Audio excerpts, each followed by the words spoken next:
Сәлеметсіздер ме? Бүгін мен сіздерге үй жағдайында жөтелді емдеу жолдарымен бөлісетін боламын. Күз аяғы мен қыс айының басында балалар жөтеліп ауырып қалатыны бар. Сәбиіңіздің ағзасын дәрілермен уламай халық емін пайдаланған әлдеқайда тиімді. Үй жағдайында жөтелдің алдын алудың 3 қарапайым әдісін көрсететін боламын. Ең бірінші әдісіміз пиязымызды ұсақтап жіңішкелеп тураймыз, үстінен 3 шай қасық шекер немесе балымызды қосып араластырамыз.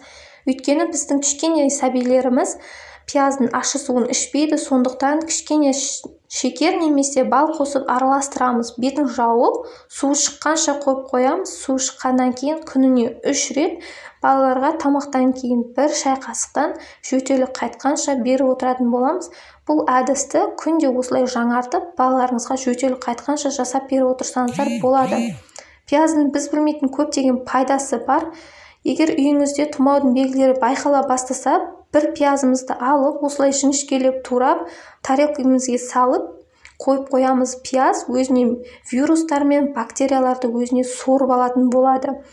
Енді біздің екінші әдісіміз 1 стакан қайнаған сүтімізге 1 шай қасық сары майымызды саламыз, үстінен жарты шай қасық ас содасын салып, жақсылап араластырамыз. Және 1 шай қасық балымызды саламыз. Балымыз табиғи болғаны дұрыс. Үстінен 3 тамшы йодымызды қосамыз. Мен алдын ала 3 тамшы йодты өлшеп алдым. Оның үстінен 1 жұмыртқаның сарысын қосып, жақсылап араластырамыз. Жұмыртқаларыңыз қолдың жұмыртқасы болса, тіптен жақсы болады. Осы қоспаны жылы күйінде күніне 2 мезгіл 3-4 күн пайдаланамыз. Бұл әдіс қақырықты жібітіп түсіруге, жөтелді басуға күшті көмектеседі. Кішкентай балдарыңызға да осылай ішкізіп отырсаңыздар болады жөтелі қайтқанша. Және де біздің ең қарапайым 3-ші әдісіміз 1 стакан қайнаған суымызға 1 шай қасық тұз, 1 шай қасық ас содасын салып, араластырып, шым-шым ыстық кезінде тамағымызды шаямыз. Бұл әдіс балаларға және ересектерге ангина, яғни баспа кезінде күшті көмектеседі, жөтелдің алдын алып, қақырықты жібітіп түсіруге көмектеседі.